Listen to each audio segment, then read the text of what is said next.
And so our two speakers today are Jeffrey Stoke from Prince George County and Hartell from Arlington County. So I'll just give a brief introduction to them both, and then I'm going to hand it over to Jeff. I'm actually going to start sharing my screen here so we can get the content up.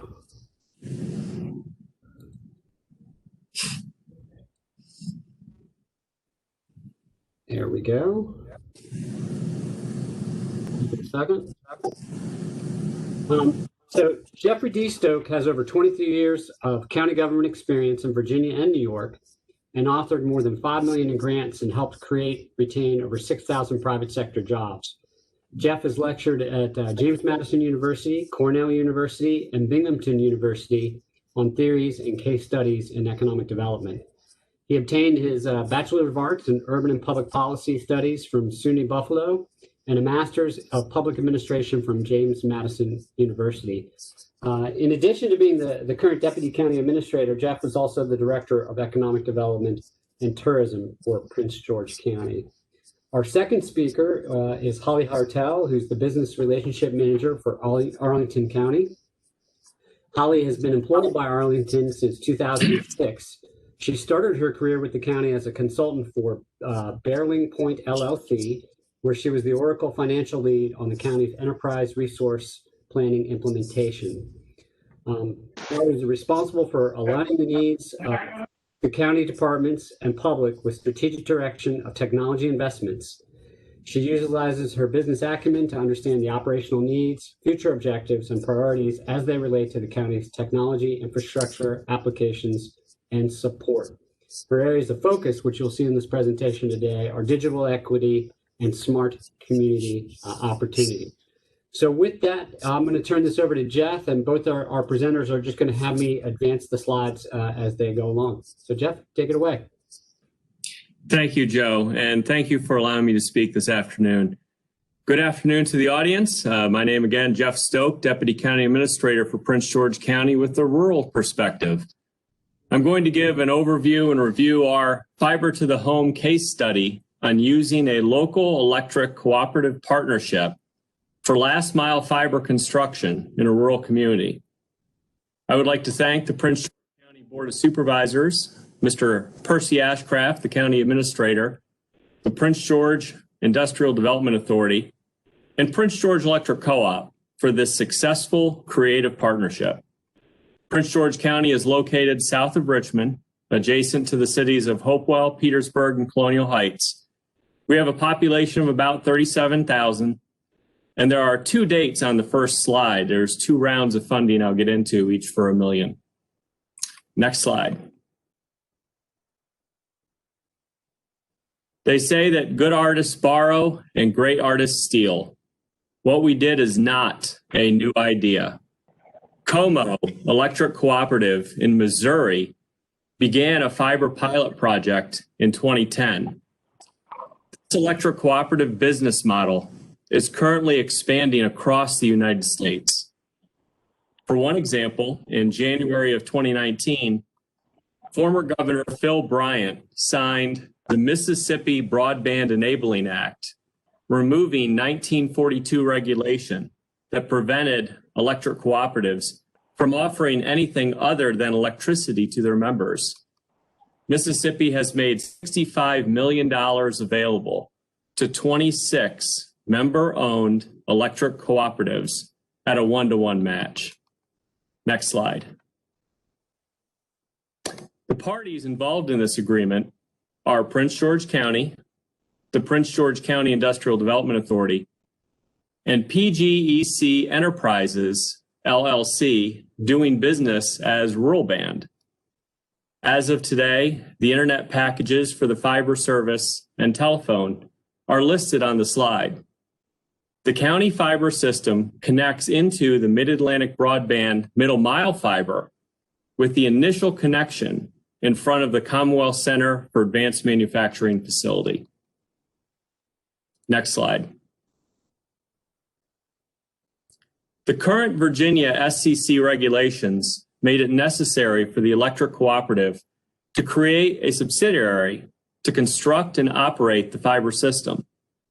The county provided taxable bond funding $1 million in 2017 and $1 million in 2020 to act as the initial funding to get the operation off the ground for both projects. The county transferred the funding through the IDA, who then transferred it to Rural Band after the agreement was signed. Each grant area was targeted at 500 connections with a $2,000 per connection clawback if we did not reach that connection in 4 years. One of the processes that helps is having an electric side pay for the installation of oversized fiber between the electric substations. Today, electric companies need to communicate with their own electric system. Many have power outage maps online to track issues and keep citizens informed. But the number one item you need to make this work is gumption. You need a team that's willing to serve the citizens of the community because it's the right thing to do. Yesterday, Governor Northam opened the VACo conference and reminded us that around 500,000 Commonwealth of Virginia citizens still do not have access to broadband. Let's start focusing on them. By stretching the return on investment, a local committed company like Prince George Electric Co-op embraces the necessary long-term investment and impact it will have for generations to come. Next slide. This map was the vision in 2017. We had a core fiber backbone connecting Prince George Electric Co-op substations was oversized for future use. We knew that if we could get the backbone in place in areas where there were no internet providers, and no, I don't count that as an internet provider, citizens would sign up. Next slide. This map shows the success today. Fiber strung in the middle of rural Prince George County, serving citizens that had no options before. People often asked how I measured success for this project. Well, before COVID, it was the number of people that hugged me after church. Our school hybrid system of half in-person, half virtual learning was successfully implemented due to the fiber installations pre-pandemic and the daily residential connections currently being made as we speak. Next slide. Unlike electrification long ago, local governments are going to have to pay their fair share to implement fiber construction. What we realize in Prince George County, federal and state financial resources were not going to solve our broadband issue. There's not enough federal money at state or federal level. We did not qualify due to stipulations or incorrect maps that said we were already covered. And there's too many bureaucratic hoops that made the business model unattainable. I believe local governments should be able to independently provide internet as a service to the community where corporate interests have failed to expand.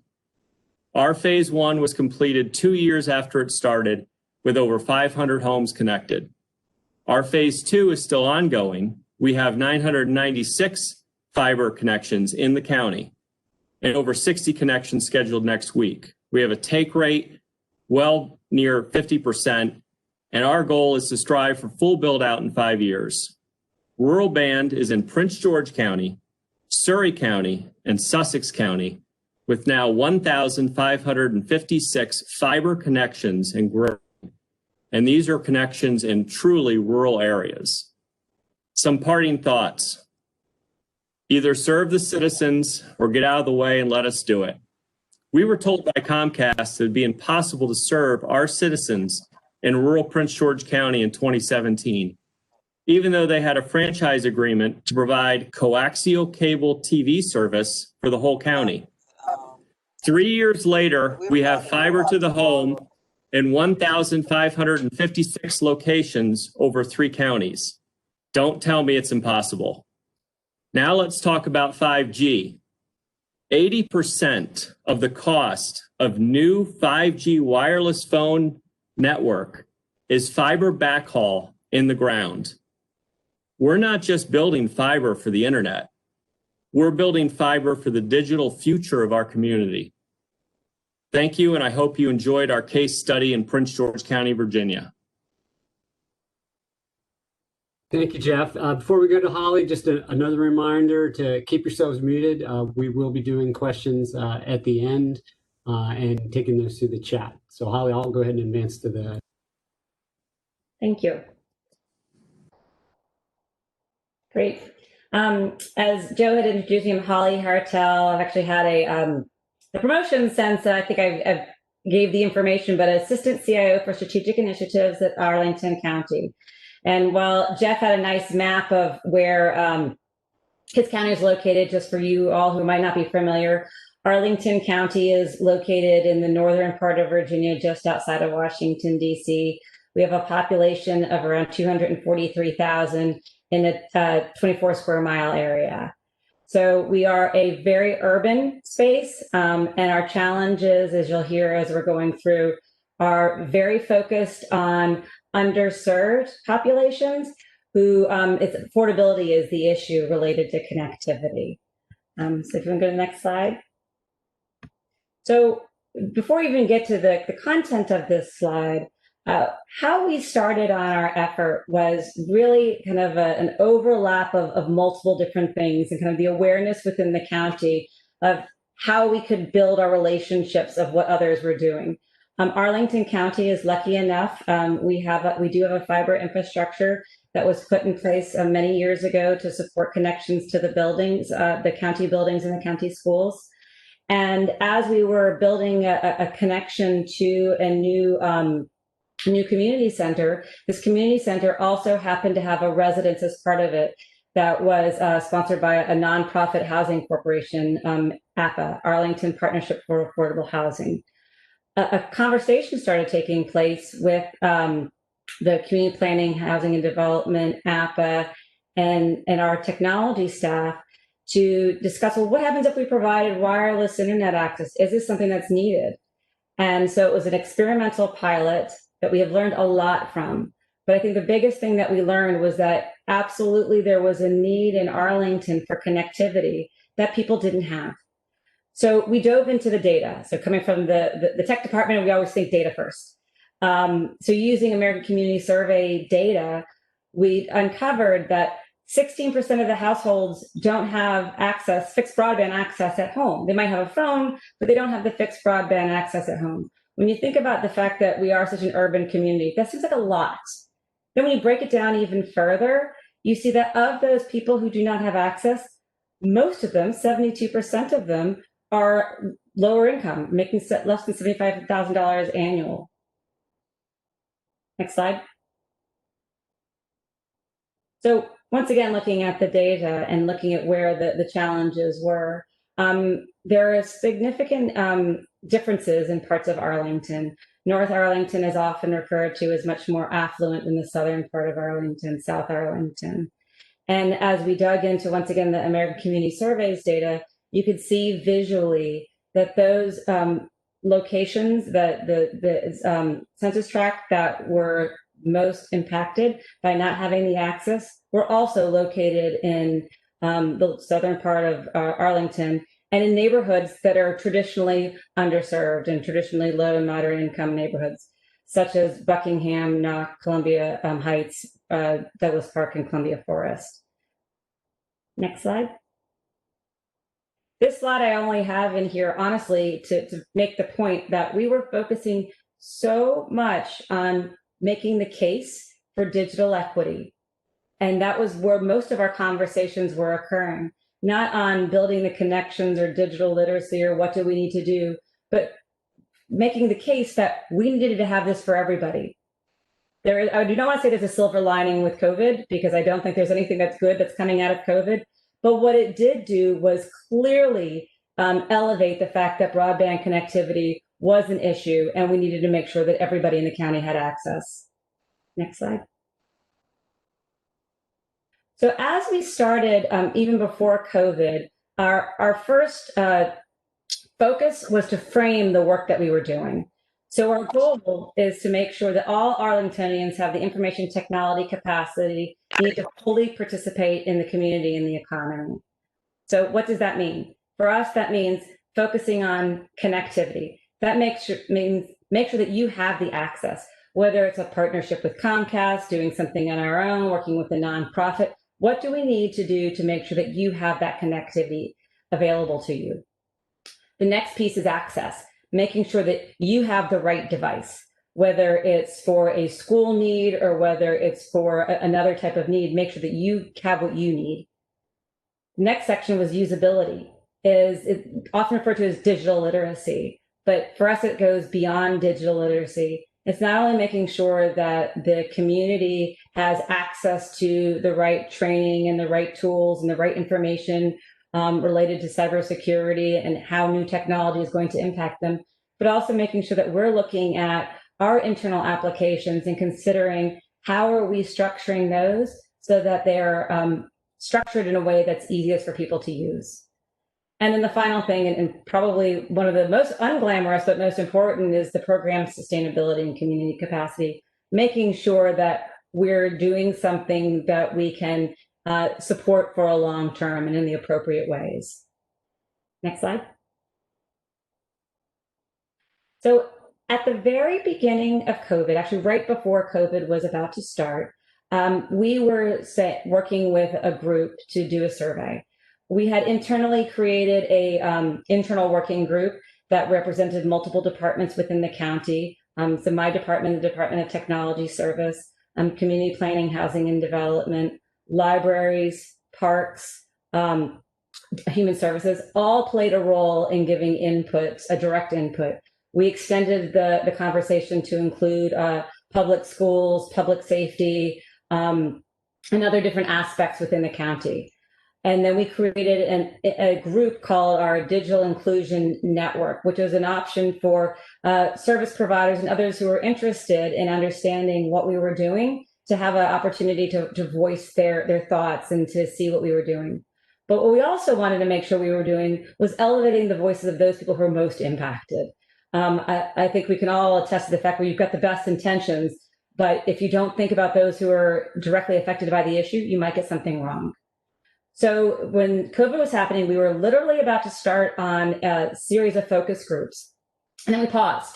Is this the right thing for us to do? Is this the right approach for us to take during COVID? And we decided to move forward. So even though we were in COVID, we were able to survey 200 people and with focus groups with survey and focus groups with 228 people. What did we find out? So this is information that has kind of influenced some of our continuation in our path. One is that 87% of the people pay $50 or more for internet access.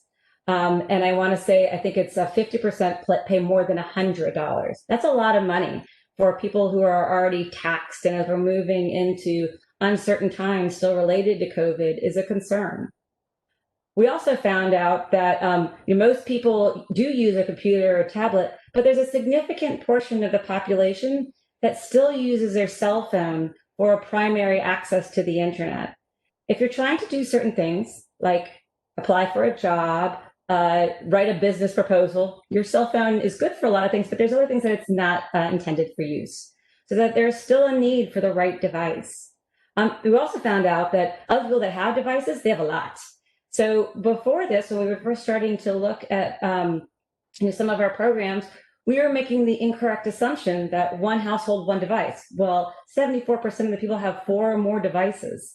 So you could see we're very wrong on that, and that was helpful information as you see bandwidth and connectivity. We also found out that a lot of families are having connection issues. So maybe they have connection, but it's spotty or it's unreliable or it cuts out. And specifically families with students, they have an internet connection that might be good for short use or 1 or 2 or people on it. But when you have households, 4 or more people who are streaming at the same time, that's a challenge for the low end of the connectivity that's often provided. And when we talked with the people, what were they most interested in? Better price and better quality. Next slide. So what did we do? So one of the things we had started even before we did the survey is, so we have the fiber infrastructure that is within the county, is we worked with a free clinic. It's a location that serves around 1,600 very, very, very low income patients. The doctors volunteer their time there. And so their time is very valuable. We worked with the free clinic to connect them directly to the hospital so that they can implement, the hospital uses Epic for electronic health records and for tracking, so that the free clinic would have access to enter data directly into Epic. Now, when you're talking, so these people have 15 minutes to spend with a patient, every second counts. So when you have a system that can be as large and sometimes cumbersome as Epic, having a conduit that helps make sure that it is fast and speedy is important. So they slowed down. They're planning on implementing the connections there, but actually putting Epic into making sure they have access to it. It's scheduled to happen in January.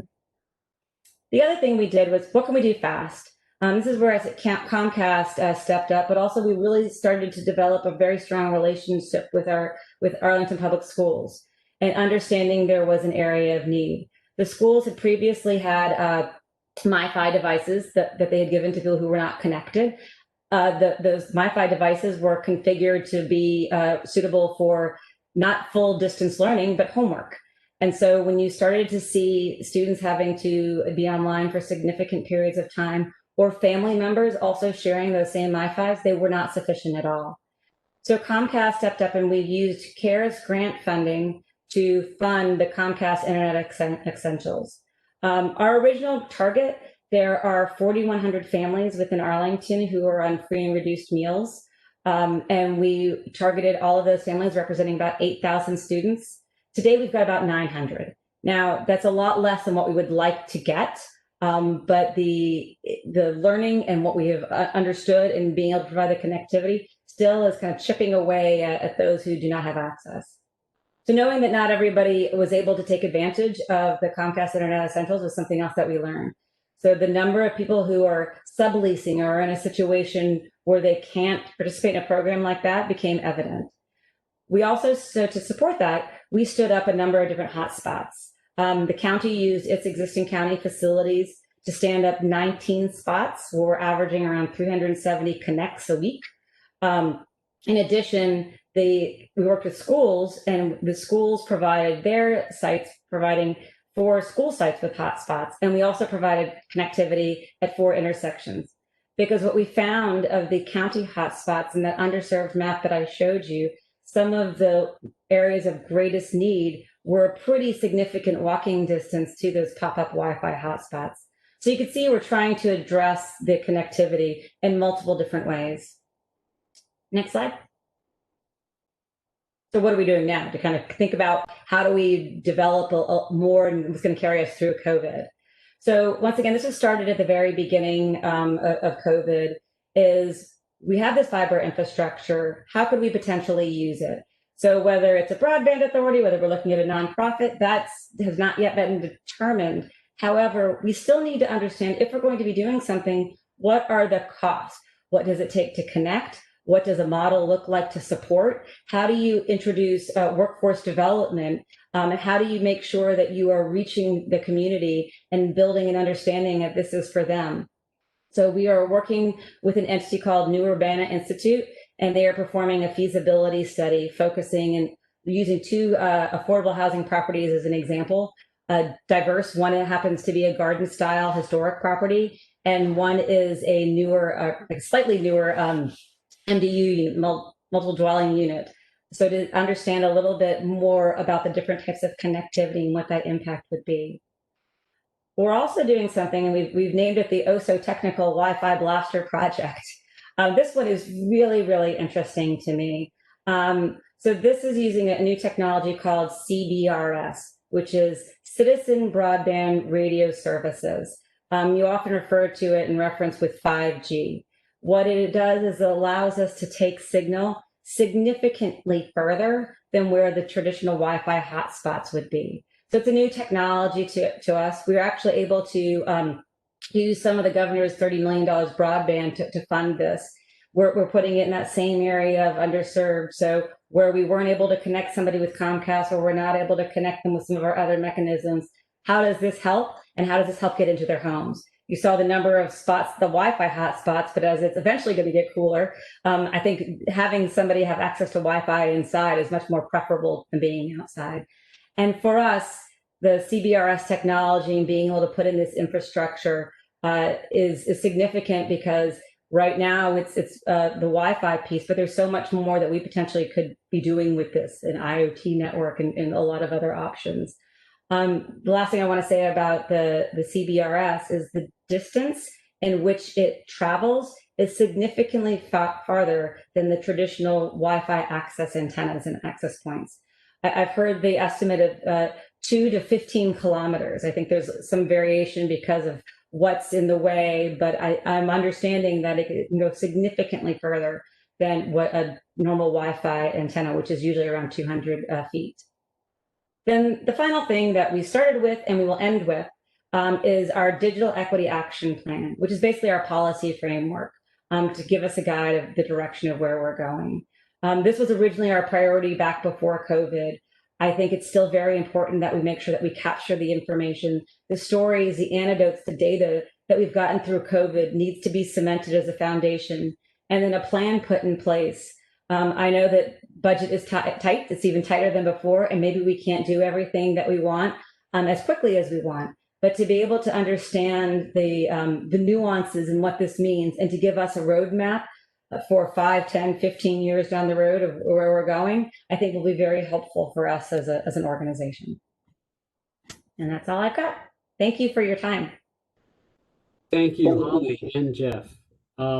So at this point, we're going to just break into Q&A, but I first want to give some recognition to both Jeff and Holly, who have been assisting VACo and the governor's broadband team in a small work group that was looking at affordability and access and in ways that the Commonwealth could meet some of those goals. And so I'm going to ask a question first to Jeff and then to Holly, and then we'll break it out. But Jeff, first question to you. I mean, you talked about your belief in local governments to independently provide internet access. What's the one or two things you could see the state doing to help reach kind of that vision? I think there's two things in line. One is always more money. And money not to study it, money not to evaluate it, money to start stringing fiber lines. And the second at the state level, quite frankly, is you're seeing the partnership start to evolve. And I'll use, and I know it's being done in other places, but the example I'm familiar with is Surrey County, where Prince George Electric Co-op is partnering with Dominion to actually string the fiber on Dominion poles. And working through that state legislation, SEC legislation, to allow that kind of partnership to happen, I think is very important. And then I'll add something that I think is already starting to occur. I think the area around rural broadband and the connectivity is absolutely something that needs to be done. But the awareness of an issue of affordability, I think that also was something that was not as elevated prior. And I think just making sure that that stays connected. It's not just the unconnected, it's also the underconnected. To make sure that we are continuing that as we continue our conversations around broadband. Yeah, thanks, Holly. And as a follow-up to that, and I see Ann Malik in the chat, she was thinking along the same lines I was. She asked if the CBRS is line of sight, and I think for many of our members here that are in geography-challenged regions, how does that technology work? It is not supposed to be only line of sight. I mean, it's supposed to be able to not be just line of sight. We're finding out, you see what's written, you see, as I gave the broad change of 2 kilometers to 14 kilometers, this is where we will understand what it actually means in a very urban area. And I think will be helpful to then maybe, as Jeff was talking about, you're laying the fiber lines and looking at 5G, this could be something that would carry that extra, 10 miles, if I do my math right on kilometers. That will be very helpful in extending the infrastructure. Another question from Ann is, how have you regulated providers to prevent removal of copper, enforcing the use of FiOS, which fails without power and cuts out people who need copper line to connect with doctors? Interesting question, because that happened to us, my family, when we went to FiOS. The power went out and then we lost connection. That honestly, I can't answer. I'm not familiar enough with that. Jeff, any thoughts on that? Yeah, and I guess from my thought process, we have Verizon copper line, the old POTS, plain old telephone service in rural Prince George County. We don't have FiOS, and we have Prince George Electric. So when the fiber comes along, the fiber is through the Prince George Electric Co-op. The electric is through Prince George Electric Co-op. The POTS, the copper, is still through Verizon, and Verizon's not spending the time and money to rip the copper out. So it's not really an issue. People in Newville, Virginia, in the middle of nowhere, they have both telephone service on the wall through copper line and fiber into their home. Thanks, Jeff. There was a question in the chat about the slides being available. I believe Chris went ahead and posted that, and we'll also have those on our website.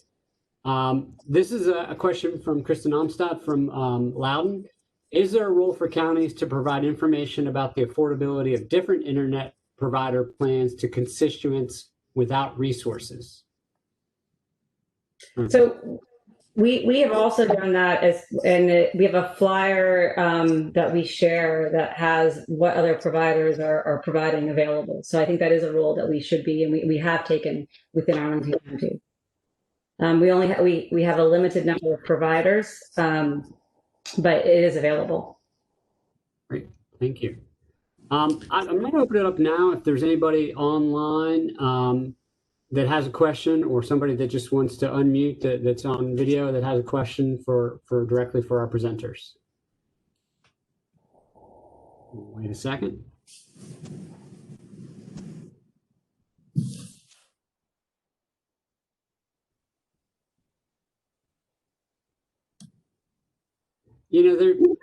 There is a couple comments about in the chat about copper, and one saying that it's becoming unsustainable for the Verizons of the state to maintain their copper-based services. Let's see, our copper-based systems are failing, and there's no plan that I know of by the local provider to implement fiber-based system. Any comments related to that, kind of the switch from copper to FiOS? I'll make a few comments on that. We are seeing it here where the response time, so we actually had a copper pedestal, pretty major one in the county, taken out by a car accident, and it took 2 months for Verizon to fix it. And we're seeing them focus on actually putting fiber between their wireless assets and for backhaul. And interestingly enough, you see Verizon putting fiber in Prince George County in between their own assets. And then we get the phone calls at the county saying, hey, we're a citizen. We see Verizon going by. Can we tap into that fiber? And the answer is no. It's for internal use only.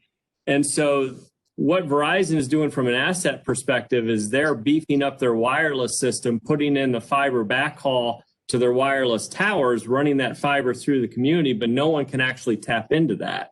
And the copper is starting to die out and not really a priority for them. Holly, did you have any thoughts on that? How much copper is still in Arlington County that you know of? So I'm not familiar with. I'm curious as we're talking about this. So there's an area I'm not that familiar with. Okay, great. I'm going to open it up again. Anybody online that wants to unmute that's called in, or if you want to unmute by video to ask a question to either presenter? Hi, this is Ron Peters out of Dickinson County. We're really rural here, so we're sitting there trying to leverage any direction we can do to get this to the homes, because with the coronavirus, it's really made it paramount that we get this to the children. But we lack in even just basic landline communication because of what we're talking about on this copper. No one's investing back in it. And I'm not professing that we should, but we don't even have a basic, you can pick up the telephone and call an ambulance when you need to in a lot of homes in the region.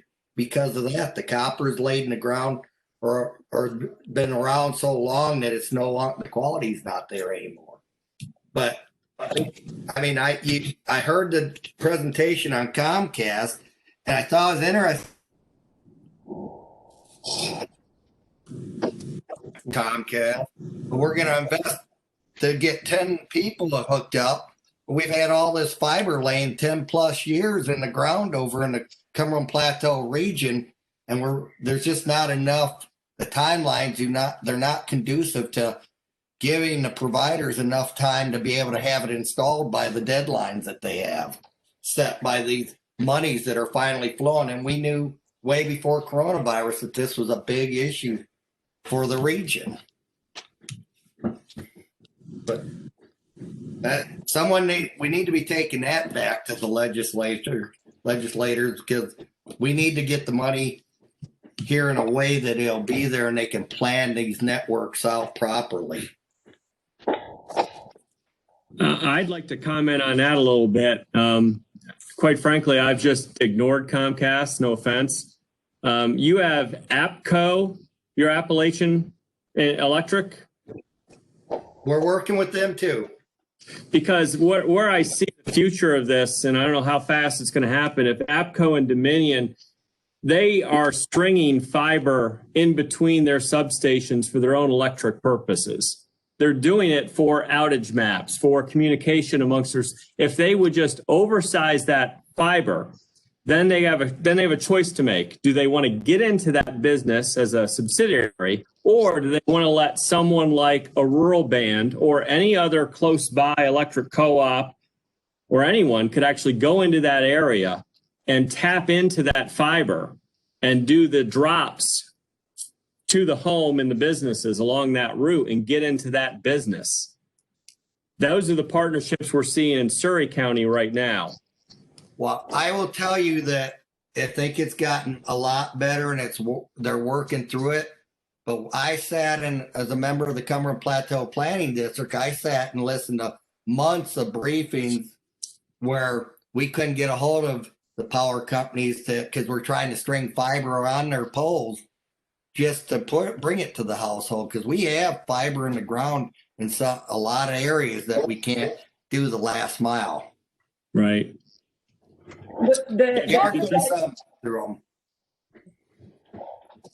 The CBRS effort, and that's one to me potentially could be of interest in a situation like that, where the help make that last mile significantly more cost effective as well as achievable in a faster amount of time.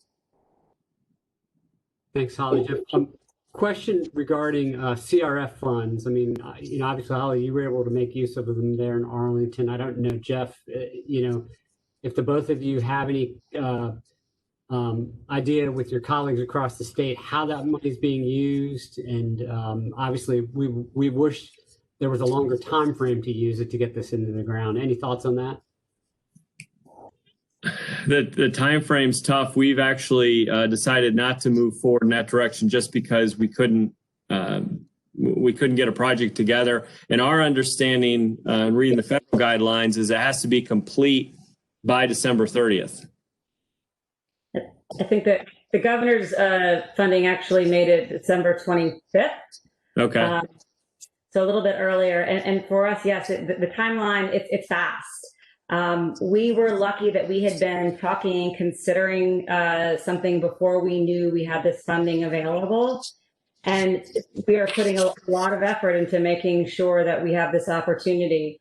But what I think it's going to help us is it is not just related to having the connections, but it's a new technology and the lessons learned that will allow us to expand it even further. It's not only related to the broadband connections, but what else could we do with it within the county? Thank you. All right, here's a question in the chat. Does anyone know when we should hear the results of the RDOF grants? We're waiting to hear if REC received any funds. I don't know, Jeff, if you've been following that. Jeremy. No, sorry, no. Yeah, I'll tell you, we got something we can work on to get some answers to you, Debbie. Let's see. Oh, Jeremy just put in the auction fact sheet. Thank you, Jeremy. A couple comments. Regarding it came in the form of a question, but does anybody know when Verizon will even return your call? Jeff, you had mentioned rural electrification. We had a comment from Libby Garvey from Arlington. We ought to be able to do universal broadband in 2020, since we were able to do rural electrification in 30 and 40. I mean, any comments or thoughts on that? I think your presentation really kind of touched on it. I think what happened back in the 30s and 40s, there was basically $1 billion from the federal government, and there was true support at all levels to get it done. And we've kind of got lost a little bit. And I think that's why at our level, we just decided, there's not enough money at the state and federal level. The hoops were too bureaucratic. So we just said at a local level, we're going to do what they did in the 1940s, but we're just going to do it locally. And we're just going to start stringing it. I'm not a lot of big one for studies and evaluations and focus groups. I'm all about just string the fiber already. Let's get it done.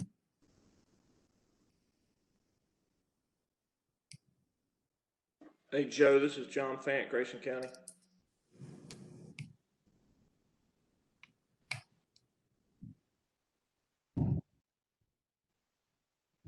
Joe, I believe you're muted, but John, go ahead.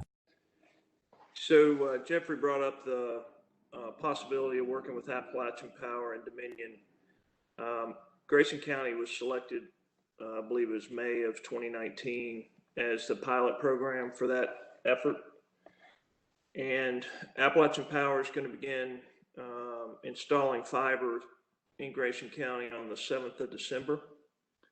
And they're going to put in about a 240-mile middle mile that'll connect their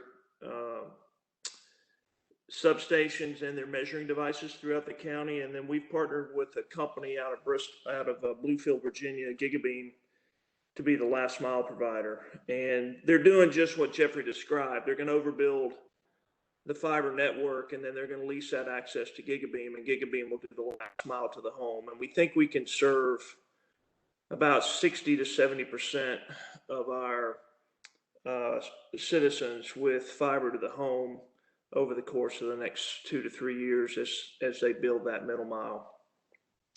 We're using tobacco money for some of that. We're using a body grant for some of that. But the potential is a real game changer for rural America, specifically Appalachia. If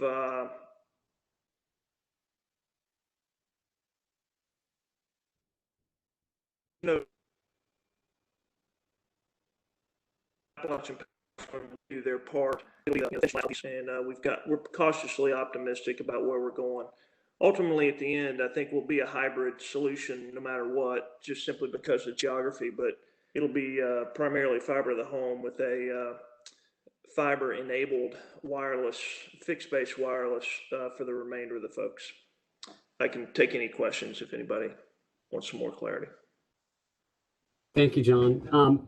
Questions in the chat regarding I think really what is the opportunity for VACo to get involved in providing, I think, greater regulatory flexibility for localities to go ahead and strike out and do the things that you've seen Arlington and Prince George do today. I'll note that in our legislative platform, we do have a standing position to give locality more tools and more flexibility in how they provide broadband at the local level. In terms of the state funding, one of the things that almost made it through the General Assembly during the special session, but it's now going to be a study, is opening up the VADI grants, the Virginia Telecommunications Initiative grants, so that if a locality could not find a willing private sector partner that could use the funds for the capital expense, that locality could apply for those on their own. And you can think of it as not necessarily a locality trying to be the end user provider, but building that infrastructure. I mean, Jeff talked about the fiber, Holly talked about the CBRS, using the funds to do that. And then you could potentially get a private sector partner at the local level. I'd say additionally, and this is part of the work that Jeff and Holly have been on, is we think there will be an effort to look at the Wireless Services Authority Act and maybe make some tweaks to that so that localities can actually make better use of that. I don't know, Jeff, if you had a thought or two on that, and Holly, on what that might be.